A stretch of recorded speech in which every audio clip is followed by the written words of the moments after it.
Chapter 4, Club Tidiboo. Hello guys, this is UniversalGiant, and welcome back for more of Let's Play Mother 3. This is what many would consider to be the true beginning of Mother 3, where the first 3 chapters were just setting up the plot and the story for 3 years later. As you can plainly see, the village has gotten a complete makeover since the last time we were here. All the houses are built up, there's streets paving the way here, the Yano Inn's gotten a nice little redecoration. Everything has changed. Except Facade. He's still here, that scum bucket. So we rejoin Lucas. Same place we started with Flint. And when we try to leave in our pajamas, we're reminded of how Hanawa stopped us before we left at the very beginning of the game. Memory is still fresh in his mind, so we have to change our clothes, and when we look in the mirror to do so, Lucas dreams back to when his mother fixed his hair for him. It's a bit of a depressing way to start, but there you go. Looking handsome. And when we check the dresser, Klaus's shoe and a scrap of cloth from Hanawa's dress are stored in here with care. So Lucas and Flint have kept those safe all these years, and when we come outside we see the sheep pen is gone. The sheep pen has been struck by lightning. There's almost no trace of it left. What do the sheep have to say about this? Lightning is scary. Smile. I got charred black. These guys don't seem too depressed about it. They seem pretty happy. Wild animals are afraid of lightning, but livestock are actually pretty okay with it. Yeah, I can tell. And Boney, what are you doing out here? I can take you for a walk if you like, Lucas. Good old Boney. And Boney joins our party. For at least the second time, I forget. So we head over to the save frog here. Hey, you there, boy! I realize this might be a bit of a bother. Please come talk to me. I have very important information to tell you. And he goes to moonwalk off the screen, so we follow him up. From this day forth, you'll be rewarded for your hard work. It'll be given in the units called Dragon Power, or DP. You can use DP in shops and other places in exchange for goods and services, because we didn't have money 3 years ago. It seems you've already earned 30 DP so far. You can save and withdraw DP anytime by talking to nearby frogs. Some frogs in special locations can't conduct DP transactions, though. I haven't encountered any of them that can't. Shall I explain that again? No thanks. Alright then, let's try it out. Time certainly flies, doesn't it? Hop, do you need something? Now when we say do we need something, we have the option to save or DP stuff, where we can deposit or withdraw DP. Now I'm going to do that again just to get the line that I skipped over. Yeah, I want to go back to that one line. It's one of my favorite lines in the game. So I'll say, do I need something? DP stuff? No thanks. You're holding out on saving, but I hope you're not holding out on using the bathroom too. No, I just went before I started recording, thanks. What are you doing here? So this is Tasmali's famous lightning house. It really is incredible. It was definitely worth coming all the way to see. That's my house! What are you talking about? I'm not some sort of freak show. And there's a pig mask here. What? You must really love being unhappy if you still refuse to get a happy box after all this. What the? You mean like the happy box is salsa delivered? What are they talking about? What's with the lightning? The simple atmosphere, the smell of the livestock and sea breezes is the only part of Tasmali that hasn't changed a bit in the past 3 years. And I prefer to keep it that way. So when we head up into the village, we'll see everything has changed. A lot of things in here have changed, including the Yano Inn, which is now completely built up. I've never seen you before, and you are running very fast. DCMC has a bassist named Lucky. He seems a little bum-like, but apparently he's a really good performer. Okay. Now we head over here, and we'll find Trivia Card 1. There are 4 of these in the game. I'm not entirely sure what they do, but I'll show them off eventually. Head further into the village here. There's Facade spewing his lies, I'm sure. He's ignoring me. Of course he is. There's Mapsen. No need to talk to you, though. What I'm more interested in is seeing what the heck the train was about that we saw when we opened up the chapter here. It's Jackie and Bronson. Come on now, Jackie, get real. It can't possibly be him. But just think about it. No one's seen a hide or hair of Duster since he disappeared 3 years ago. It's gotta be him. Come on now, that's nonsense. Oh, hey there, Lucas. You guys talking about the same guy that the guy in the Auto Inn was talking about? Oh, it's nothing. There's this concert hall named Club Titty-Boo past the factory, and the bass player looks kinda like Duster. Jackie here's convinced he's Duster. But he looks just like him! I really think we should tell Old Man Wes.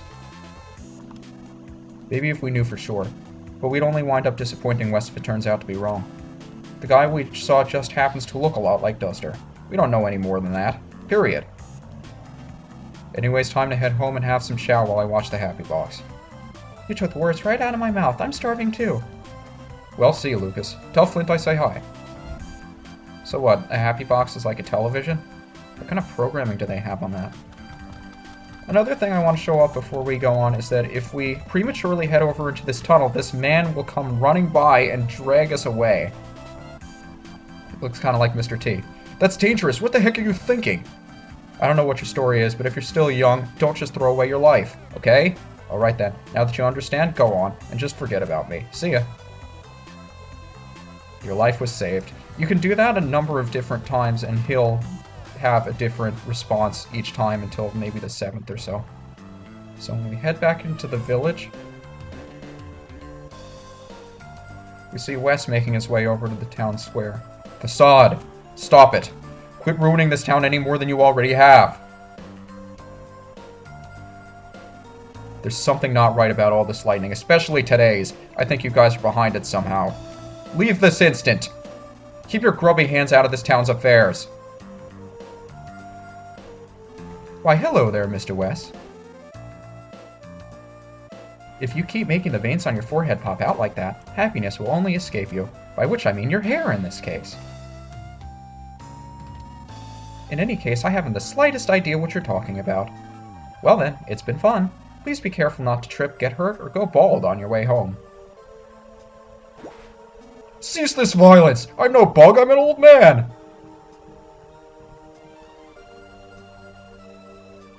Of course, we've got something to say about that.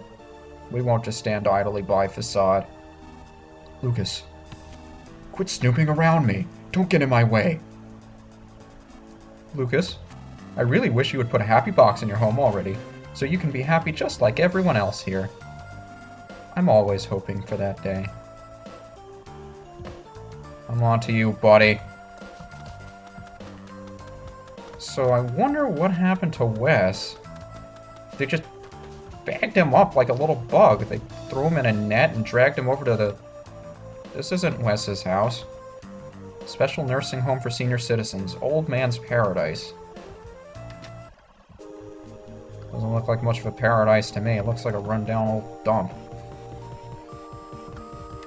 So here's good old Grandpa. Oh, Lucas, how have you been? I was dozing off just now when that really tall fellow at the crossroad appeared in my dream. Do you remember him, Lucas? I wonder whatever happened to him. Where is he now? Leader! I don't recall seeing him when I went to the train. I wonder what happened to him. And there's Wes in the middle room here. Oh, Lucas. I really embarrassed myself earlier. But curse that Facade treating me like a bug, like a stag beetle. So we tell him about what transpired with Bronson and Jackie. What? A guy who looks just like Duster? Could that moron still be... Lucas! I'll now lower my voice and talk to you in a whisper. I hate to ask, but could you go and see if this look-alike is really my moron or not? Facade's cronies are on the lookout for me, so I can't go anywhere or do anything. Please, go find that moron for me. And he grabs a pigeon for us. If you do find Duster, send this pigeon to let me know. Cuckoo! At long last, my time to be useful has come! And we received the carrier pigeon. Thanks, Lucas. I'd go myself. But everyone's on the lookout for me. Alright, so now that we have the carrier pigeon from Wes, we can go see if that guy really is Duster. But first, head over to Mike's room! Oh, Lucas, did you come all the way here to see me? Yeah, I want one of those slightly unclean and not very tasty cookies of yours. Oh, okay. I was feeling lonely, but since my grandkids never come to see me. But since you were nice enough to come see me, I'll give you a little spending money. It's not much, but here you go. Keep it a secret from my grandkids, though. 50 DP, alright. I can't keep burdening Lisa forever, but I do have a happy box and nice-bodied girls like Nan and Linda to keep me company, so I'm pretty happy in my own way. Yeah! I'm sorry, Mike, but that's called sexual harassment these days.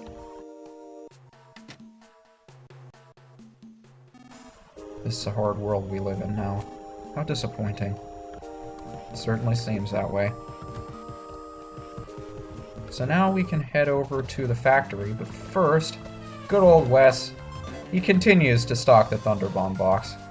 Love that old man. So now we can head back to where the man was stopping us from going before.